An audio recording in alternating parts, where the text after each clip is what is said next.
bienvenue à tous. Je crois qu'on a commencé quelques minutes avant, mais je suis certaine que vous pourrez nous rejoindre en cours de route.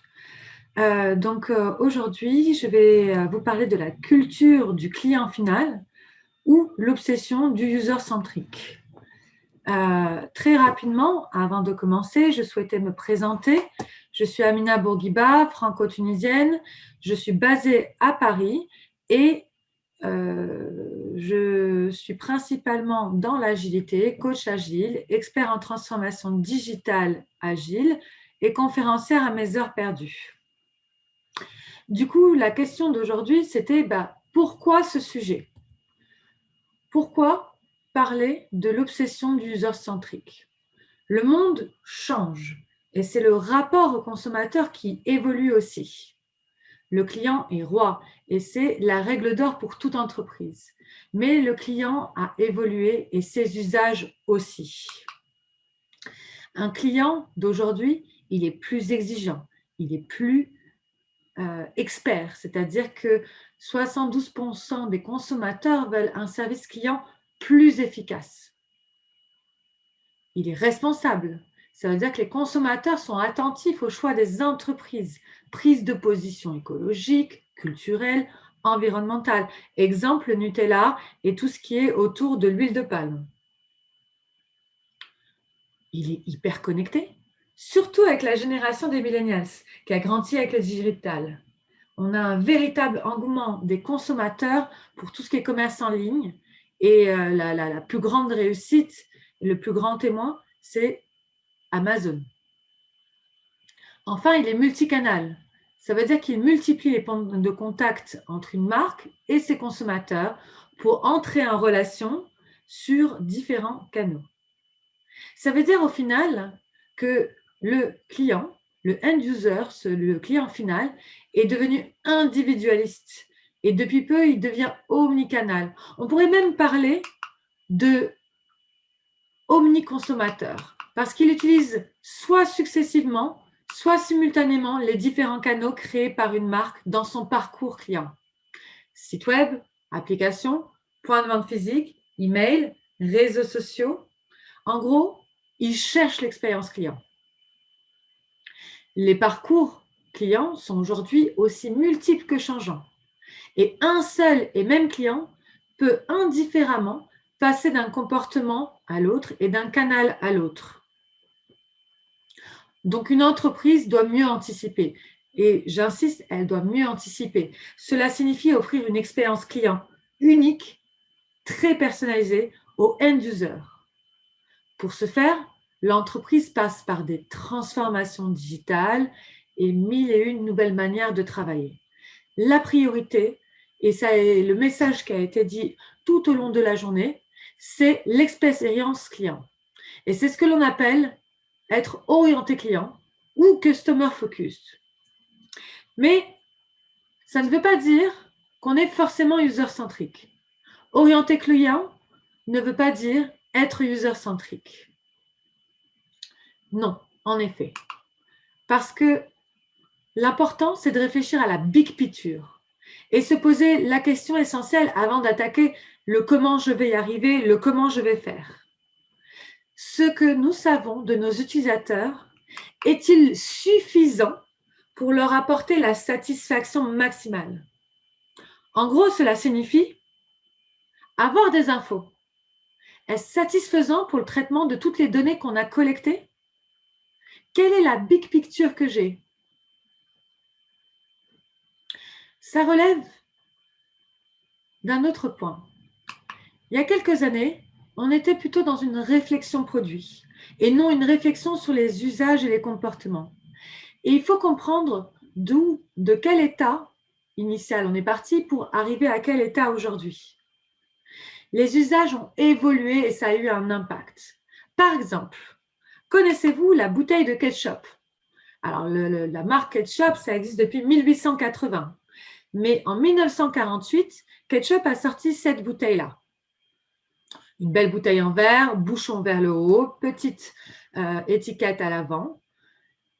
Et ils ont arrêté de réfléchir au produit, Ils ont commencé à collecter des feedbacks, à avoir des retours de ce qui se passait avec cette bouteille. Ils sont allés plus loin que le simple design de la bouteille standard qu'ils avaient initié et ils ont commencé à réfléchir à l'expérience plutôt que le produit. Et du coup, hop, plus tard, une trentaine d'années plus tard, changement du format de la bouteille parce que l'expérience client leur a démontré que c'était quoi le vrai besoin. Par exemple, une meilleure prise en main du produit.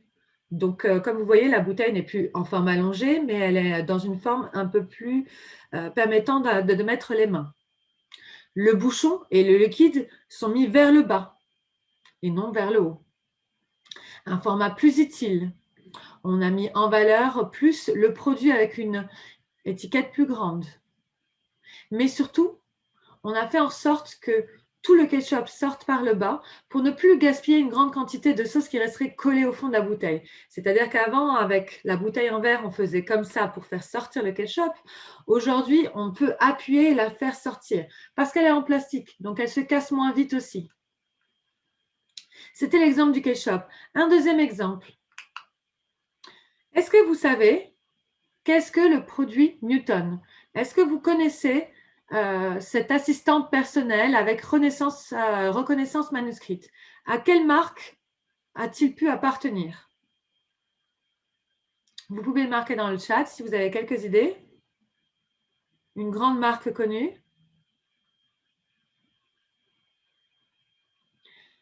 La réponse était Apple. Quand on pense à une révolution des derniers temps, on pense toujours Steve Jobs parce qu'il était révolutionnaire et les idées étaient révolutionnaires. Est-ce que vous connaissez l'histoire de ce produit Newton?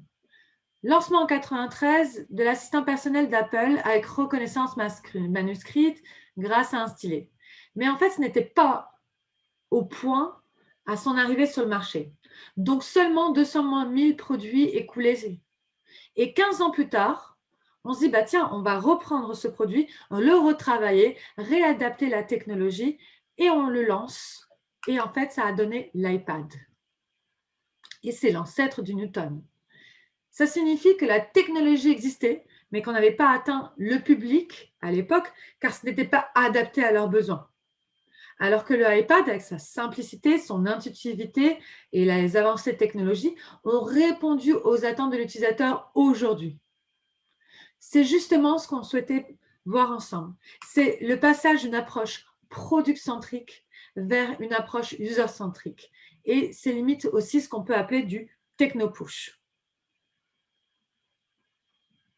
Mais tout ça, c'est intéressant que si on se dit qu'il faut garder la big picture. Le end user, c'est qui? Le end user, c'est quoi? Qu'est-ce qu'il veut? Et c'est exactement ça ce qui compte. C'est de réfléchir à l'expérience. Et on est d'accord, et c'est les messages qui ont été portés dans la journée aujourd'hui. Mais encore une fois, pensez big picture. Il faut voir toutes les perspectives. Exemple avec cette image. À gauche, on a les clients qui viennent d'acheter un produit pour le bébé et qui sont fans du produit et qui disent « Waouh, c'est trop joli, je l'adore ». Mais le véritable utilisateur de ce produit, c'est l'enfant, c'est le bébé et c'est lui le user. Et voici la vue qu'il a du produit. Est-ce que cette image vous parle? Est-ce que vous voyez la différence entre le client, celui qui achète, et l'user, c'est-à-dire l'utilisateur, celui qui va utiliser le produit? L'expérience, elle peut être client, mais elle peut être expérience user aussi. Techniquement, c'est l'utilisateur final, le end user, qui doit être l'élément clé de toute approche. Un collaborateur dans une entreprise doit connaître ses end users. C'est pour ça qu'on demande à l'entreprise de créer une culture user-centrique. On ne demande pas à ce que le collaborateur tout seul dans son coin soit user-centrique, mais on essaye d'insuffler dans toute l'entreprise cette culture user-centrique. Qu'est-ce que ça signifie? Ça signifie que ce n'est pas simplement une approche, ce n'est pas simplement une méthode. C'est une philosophie qui va prôner la voix de l'utilisateur. The Customer Voice ou The End User Voice. Si vous tapez sur Google, vous trouverez énormément d'articles à ce sujet. Ça signifie tout simplement ancrer dans ses routines, dans son travail au quotidien, une manière de collecter les différents besoins du end-user et les réutiliser pour le satisfaire au maximum. Pour ce faire, on peut passer par une démarche Customer First, par tout ce qui est un process actionnable de collecte des besoins des end-users. Forcément, la collecte signifie l'analyse des feedbacks et des besoins afin de les intégrer, tout cela, dans les KPI de l'entreprise et définir la bonne stratégie. La question, par conséquent, c'est qui est user-centrique? Aujourd'hui, qui pourrait l'être? Est-ce que l'un d'entre vous l'est? Lui, il l'est apparemment. Peut-être qu'un collaborateur peut l'être. Et peut-être qu'il a la bonne approche user-centrique parce qu'il utilise ce petit schéma et il se dit « je sais me préoccuper de la connaissance de la cible, de ses objectifs et même de l'expérience, de ses besoins ». Alors peut-être que lui, il l'est. Mais si le collaborateur est user-centrique tout seul, on ne peut pas parler de culture user-centrique. Parce qu'on ne peut pas s'assurer et sécuriser tous les projets autour de l'expérience client, ni de la digitalisation des parcours, ni de toutes les actions qu'on a en cours au sein de l'entreprise. Par exemple, le marketeur ne peut pas être seul à se mettre dans les bottes du end-user. Il ne peut pas être seul à se mettre dans la tête de l'utilisateur final. Ce n'est pas suffisant parce que le marketeur, à un moment, il doit collaborer avec la com, la logistique, le développeur, il doit passer en codir, en comex, bref, avec plein d'autres départements, plein d'autres personnes. Et l'idéal est de partager une même vision, d'avoir une vision commune pour aller au bout de cette philosophie. Oui, parce que, comme on l'a dit tout à l'heure, ce n'est pas juste une culture, c'est une philosophie, c'est une approche, c'est un mindset. Et tout cela, cela permet d'aller vers des situations trop récurrentes qu'on souhaite éviter. Par exemple, cette image. Est-ce que ça vous parle? Est-ce que vous avez déjà été dans cette situation? C'est par exemple, la première image, cette balançoire, c'est ce que le consommateur a en tête. Comment le consommateur l'a décrit. Il n'avait peut-être pas les bons mots. Ce qui a fini dans les cahiers des charges, ce qui a été dans la phase de conception, ce qui a été présenté pour l'acceptation des utilisateurs, on a ce qui a été facturé aux clients, ce qui est fini à aller ailleurs, ce que l'entreprise avait réellement besoin.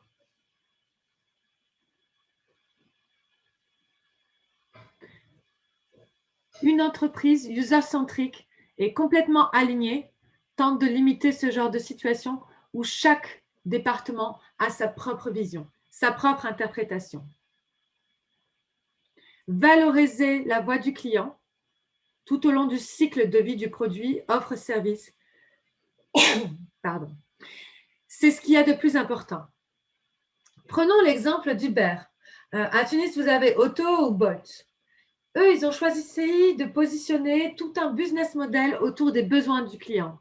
Ça passe par la visibilité sur le prix avant de commander le taxi, vue sur le chauffeur, suivi du trajet de taxi avant, pendant, disponibilité sur mobile. Il a mis plus de transparence pour que le client puisse avoir, Bolt ou Uber a mis plus de transparence pour le client et a proposé quelque chose de complètement centré sur l'expérience du client. Il parle client et il faut en sorte que l'expérience vécue par le collaborateur soit même par le client. Ça ne fait plus qu'un. C'est pour ça qu'on arrive à cette notion de culture. Mais être une entreprise user-centrique, c'est ça le point qu'on souhaite atteindre. Ça peut se faire par mille et une choses. Quelques exemples, c'est rendre le client visible à 360 degrés par tous et valoriser sa voix. Ça veut dire que d'une certaine manière, on a un cercle vertueux des interactions collaborateurs-clients, clients-entreprise, et que tous les collaborateurs, tous les salariés, les employés de l'entreprise voient le client, l'utilisateur final comme un membre de l'équipe C'est mettre en évidence l'impact client de chaque action sur le projet. Prenez systématiquement au sein de votre entreprise la confrontation de ces idées à la réalité du terrain. C'est le get out of a building. Sortez de l'immeuble, sortez de vos bureaux, allez sur le terrain, allez les rencontrer. Organiser l'entreprise selon l'intérêt du client et pas des logiques internes, ça veut dire redéfinir, réfléchir à la segmentation client et la servir pour enfin privilégier une approche bottom-up. Ça veut dire que les feedbacks, ils viennent par le bas, ils viennent par tous les canaux, les retours clients, c'est là qu'on doit les capter et les faire remonter peu à peu stratégiquement vers le haut de l'entreprise. Ça signifie que on n'est pas dans une nouvelle structure organisationnelle, mais on est plutôt dans comment connecter votre expérience employée et votre expérience client dans tous les domaines de l'entreprise. Ça signifie veiller à ce que la stratégie digitale favorise cet alignement et crée une culture puissante qui encourage la flexibilité, l'innovation, la collaboration et à tous les niveaux. Cette culture, elle vise à garantir à tous un engagement réciproque significatif. Mais comme tout aspect d'une culture organisationnelle, être user-centrique, ça peut être difficile à définir. Il n'y a pas vraiment de test ou de checklist pour dire que vous êtes centré sur vos clients. Mais on peut y trouver quelques indicateurs qualitatifs. Par exemple, je vous ai sélectionné le top 3 des stratégies qui sont utilisées aujourd'hui pour lancer un mindset user-centrique dans toute l'entreprise. Tout d'abord, on a développé l'écoute client. Insuffler de l'agilité aux équipes. Mesurer l'impact client. Tout ça pour développer un mindset d'amélioration continue. Amélioration continue, c'est aujourd'hui une notion très réputée. Vous marquez Continuous Improvement sur Google, c'est la base aujourd'hui de ce qu'on attend au sein d'une entreprise et de la culture. Si on développait ces 3 stratégies, cela signifierait quoi? Tout d'abord, la première, celle pour développer et définir l'écoute client. Être centré client, je le répète, c'est utiliser des données des utilisateurs afin de mieux comprendre et de mieux segmenter votre base de clients. Ça signifie que si je segmente, je suis capable d'identifier la clientèle stratégique. Pour ce faire, il y a 3 grandes étapes. Comprendre, co-construire, évaluer et ajuster. Comprendre, ça signifie, par exemple, voici plein de dispositifs actionnables, des observations in situ, focus group, entretien one-to-one, ça peut dire aussi interview, shadowing, safari, des veilles concurrentielles ou autres, études de marché, Personae, design thinking. Donc Personae, ça a été abordé par le speaker juste avant moi. Une fois qu'on a compris, qu'on a réussi à collecter quelques données, il est temps de co-construire. J'insiste sur co-construire parce que, comme on l'a dit, être user-centrique, c'est avoir la vie du client, même quand on est en pleine construction. Ça peut se faire via le Customer Journey Map, Empathy Map, plateforme de co-construction, communauté d'experts internes, storyboard, prototypage, maquette. Il y a 1001 manières et j'en passe. Vous pouvez en trouver plein d'autres. Selon le produit, l'offre, le service, vous trouverez le dispositif le plus actionnable et le plus adapté. Dernière étape, évaluer et ajuster. Ça passe par tout ce qui est POC, donc Proof of Concept, A/B Testing, tout ce qui est Test Automation, ça peut être Web Analytics, questionnaire, sondage, Net Promoter Score. Encore une fois, adaptez-vous selon ce que vous proposez. Le client, lui, il est omniprésent. C'est un consommateur des temps modernes qui veut qu'on produise pour lui et avec lui. Il veut être co-créateur.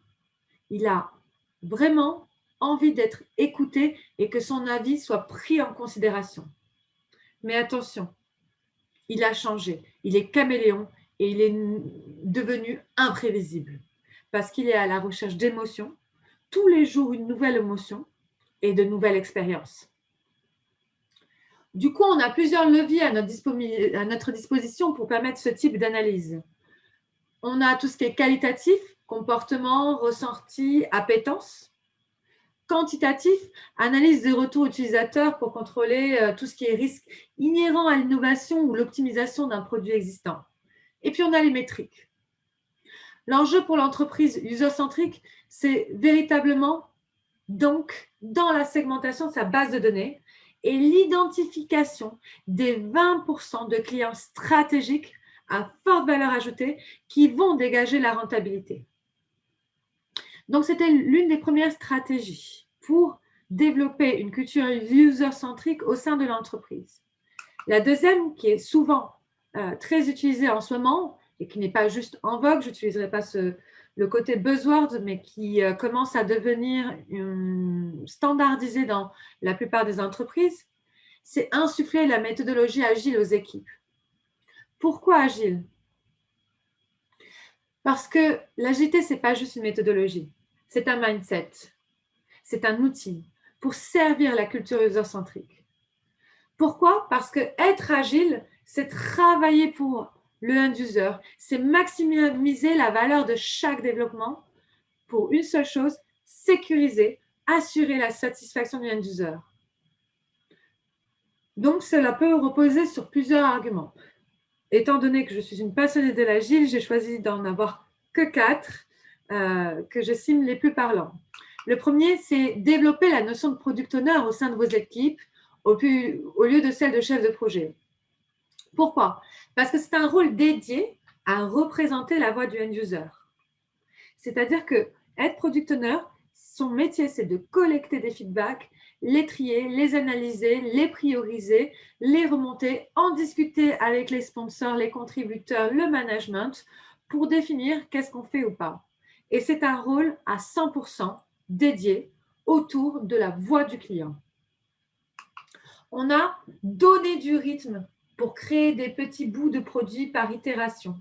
Ça veut dire que l'équipe, si elle est agile, si elle a un product owner qui l'aide à avoir la bonne vision de où est-ce qu'on souhaite aller, il faut à un moment rythmer l'avancement des développements pour faire en sorte que plus on développe des petits bouts, plus on voit le progrès, plus c'est motivant, et plus ça nous permet de nous réajuster au fur et à mesure. On peut aussi installer une nouvelle forme de collaboration et de transparence. Oui, parce que être une équipe agile, c'est une autre manière de travailler. C'est être auto-organisé, c'est supprimer les lignes hiérarchiques et managériales, c'est trouver une manière d'avoir une certaine autonomie et de créer un collectif. Et enfin, prioriser autrement et en mesurer la proposition de valeur. Oui, parce que être agile, c'est prioriser sans cesse. Pourquoi? Parce qu'on accepte que le scope change tout le temps. Il évolue en permanence. Ce que je suis censée faire est en train d'évoluer et de changer à chaque moment. Pourquoi? Parce que quand on bosse en agile, on ne fait pas les choses comme dans les approches traditionnelles. Exemple, demain, une grande enseigne d'Intermarché, de Carrefour, de ce style-là, souhaite lancer son site e-commerce. Si elle était dans une approche traditionnelle, elle se dirait, bon, nous, demain, on doit sortir le site. Qu'est-ce qu'il nous faut? Il nous faut un panier, il nous faut le catalogue poisson, viande, légumes, fruits. Il faut qu'on puisse visualiser le panier, supprimer des choses du panier. Ça serait bien qu'on puisse mettre une publicité ici, ainsi de suite, les moyens de paiement, les mailings, et ainsi de suite. Ils définissent ça leur prend peut-être 5 mois pour tout définir, tout écrire. Et puis à un moment, on se dit, tiens, je vais le donner aux développeurs, c'est leur travail maintenant et c'est à eux de développer ça. OK. Les développeurs avancent sur les 500 pages et puis développent au fur et à mesure, ainsi de suite. Et puis, il y a des allers-retours, il y a des choses sur lesquelles on n'est plus d'accord, des choses où ce n'avait pas été assez clarifié. Donc, il y a quelques pertes de temps, quelques gros impacts sur d'autres développements qui ont déjà eu lieu ou sur d'autres qui vont avoir, qui font que on prend un peu de retard. Et la réalité, c'est que ce site e-commerce, au mieux, il sort au bout d'un an. Au plus tard, 1 an et demi, voire 2. C'est quoi le problème à ce moment-là? Le problème, c'est que entre le moment où j'ai collecté les besoins des utilisateurs finaux et le jour où je l'ai sorti, il y a un temps qui s'est écoulé. Et ce temps a fait que mon client a changé, il a évolué, il veut de nouvelles émotions. Tout simplement, ses besoins d'hier ne sont pas ses besoins d'aujourd'hui, 1 an plus tard. Donc, peut-être que mon site sera utilisable qu'à hauteur de 10-15%. Ça veut dire qu'il n'y a que 15% des fonctionnalités finalement qui serviront et qui seront vraiment adaptées à mon client final. Être, au contraire, dans une méthodologie un peu plus agile, c'est se dire qu'est-ce que je peux sortir tout de suite dans 2 mois, même si mon site n'est pas fini, même s'il est encore en construction, qu'est-ce que je peux sortir tout de suite qui a de la valeur et qui peut être utilisé par mon utilisateur final et qui m'apporte aussi un peu de rentabilité. Et en fait, à force de discuter, on s'aperçoit que le client, dans un premier temps, il a besoin du catalogue de fruits et légumes, un moyen de paiement, un mail pour dire qu'il avait bien payé et un mail pour dire qu'il a été bien livré. En fait, il avait besoin que de ces 4 features. Et on s'est dit, on travaille sur ça. 2 mois après, on lance le site qu'avec ces fonctionnalités-là. Donc, ça veut dire même pas 10% du site. L'avantage, c'est que l'utilisateur peut déjà l'utiliser. Il peut déjà acheter ses fruits, ses légumes et il peut déjà donner ses feedbacks sur ce qui marche ou ce qui ne marche pas. Donc, je suis capable d'avoir du feedback, de récolter du feedback et de me dire, tiens, je pensais lancer le catalogue de viande derrière, mais je m'aperçois que ce qu'il a besoin, c'est de rajouter une autre manière, un autre mode de paiement, d'autres mailings, de changer de place le panier, de rajouter telle publicité ici ou pas. Et c'est ça ce qu'on essaie de dire, c'est que le scope change, il évolue en permanence et l'équipe, l'entreprise agile est adaptée à ça et est capable de s'adapter aux besoins du client dans un temps très court. Donc, c'était la deuxième stratégie. Et la dernière stratégie pour une entreprise user-centrique, ça reste bien sûr l'argument KPI et retour sur investissement. Mesurer l'impact client, connaître ses end-users sur le bout des doigts, eh bien cela permet de passer des données qualitatives à quantitatives.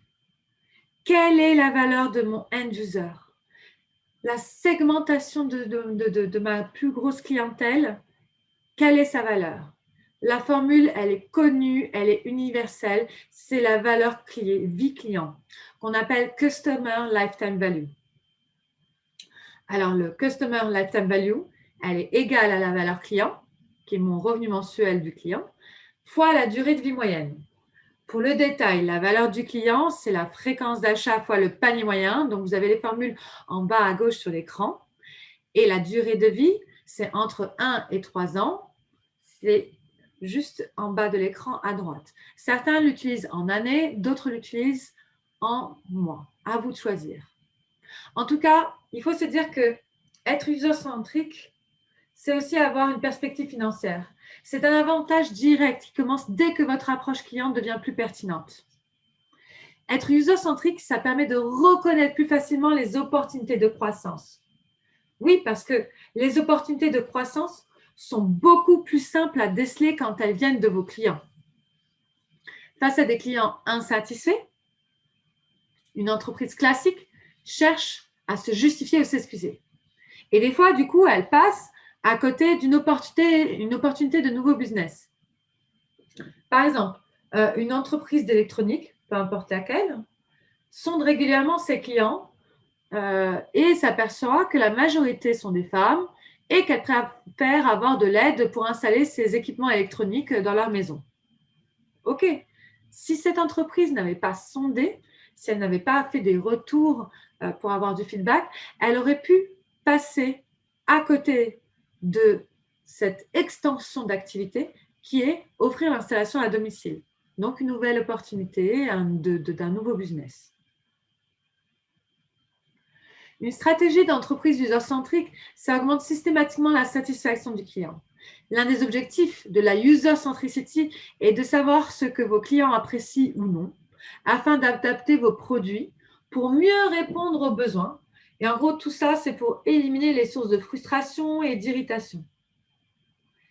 Une satisfaction client élevée, ça rend les clients plus susceptibles de revenir chez vous à l'avenir. Donc, ça signifie tout simplement qu'on augmente leur Customer Lifetime Value. Et la mesure constante de la satisfaction de vos clients, ça permet de piloter toute la politique user-centrique.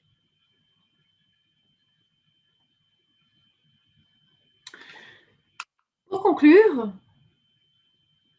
quoi retenir? Accepter un défi user-centrique au niveau de toute l'entreprise, c'est plusieurs choses. Si on devait le résumer, ça serait tout d'abord insuffler une dynamique d'alignement culturel pour toute l'entreprise. Ça signifie tout simplement ne pas travailler ou donner l'avantage à certains collaborateurs d'être user-centriques parce qu'il sera quelque part en difficulté quand il devra exposer sa vision à d'autres personnes qui ne le sont pas. L'idée, c'est que ce soit un alignement culturel par tous les collaborateurs, que l'expérience client et l'expérience utilisateur ne fassent plus qu'une, qu'on la confonde. Ça veut dire privilégier le bottom-up pour récolter un maximum de données et pour pouvoir les analyser et en faire quelque chose. Bottom-up, ça veut dire qu'on les récolte depuis le bas, les réseaux sociaux, les services clients si vous en avez. Il y a mille et une manières de faire. Sondage, ça peut être directement des questionnaires dans la rue, ça peut être mille et une choses. Récolter un maximum de données. Être user-centrique, c'est pas juste comprendre quel est le chemin de mon client pour acheter quelque chose. C'est aussi se dire de quoi a-t-il besoin. Enfin, impliquer le client co-concepteur pour mieux anticiper ses envies. Le client d'aujourd'hui, on l'a vu, il a changé, il a muté et ses usages ont complètement changé. Il est exigeant, il est responsable et il sait ce qu'il veut. Il est expert. Exemple, quand on parle d'expertise, les applications comme Yuka, je regarde qu'est-ce que je mange et je peux dire si ça me convient ou pas parce que je suis devenu un expert à force de le faire et parce que je suis exigeant, même éco-responsable. Donc, ça signifie que plus le client est intégré dans tout ce qui est process de création ou de développement d'un offre, d'un service ou d'un produit, plus on est sûr d'avoir une offre qui sera adaptée à ses besoins. Tout cela, c'est pour pouvoir rendre pertinente votre obsession du user-centrique. Il s'agit d'une approche plus pertinente qui fait face à une société de consommation de plus en plus intelligente. En gros, ces trois éléments, ça signifie une chose, c'est repenser de zéro, c'est from scratch. Soyez obsédés par le end user, ça ne veut pas dire ne les lâchez pas, harcelez-les et vendez. On n'est pas dans un point de vue commercial. Au contraire, une organisation qui a cette culture user-centrique, ça signifie qu'elle raisonne en termes d'attention, de satisfaction, qu'elle prend soin de ses clients à travers une culture partagée et transparente. Par exemple, quand on pense à client co-concepteur, le CEO d'Amazon, qui s'appelle Jeff Bezos, avait pour habitude de laisser une chaise vide à chaque réunion, des réunions stratégiques surtout, cette place réservée pour la personne la plus importante de la salle, le client. Et il y avait toujours marqué le client sur cette chaise vide. Le symbole est fort et ça montre absolument l'obsession du CEO d'Amazon pour qu'on soit user-centrique. Donc tout ça, c'est très intéressant, mais attention parce que le monde change et évolue vite. Et pour terminer, je dirais, on commence à aller de plus en plus dans l'hyper-personnalisation, que ce soit avec Spotify, Netflix, Amazon ou autre. Ça signifie une chose, qu'on était un client B2C et qu'aujourd'hui, il est tellement devenu individualiste qu'il est B2one. Il a ses propres émotions. Finalement, c'est de plus en plus difficile d'avoir par exemple, que 4 segmentations clients, on commence à avoir 1001 segmentations de clients, des catégories de clients qui se multiplient. Et cela va être de plus en plus compliqué de les catégoriser, de les segmenter et surtout, du coup, d'aller les satisfaire. C'est pourquoi il est urgent d'avoir aujourd'hui une entreprise user-centrique, une culture user-centrique et de se lancer dedans pour ne pas être obsolète dans quelques temps ou dépassé par tout ce qui est hyper personnalisation des parcours, de l'expérience client ou d'autres choses. Donc, c'était un talk sur la culture du client final ou l'obsession du user centrique. Avant de passer aux questions-réponses, je vous propose d'avoir un feedback immédiat directement sur le chat. Votez entre 1 et 5. 1, c'était une conférence qui ne vous a pas trop appris de choses et vous avez perdu votre temps. 5 étant conférence passionnante et je n'ai pas vu le temps passer. Donc, c'est véritablement le ratio entre l'intérêt que vous avez porté à ce sujet et le temps que vous avez passé. N'hésitez pas à mettre entre 1 et 5. Et on peut passer aux questions, j'imagine.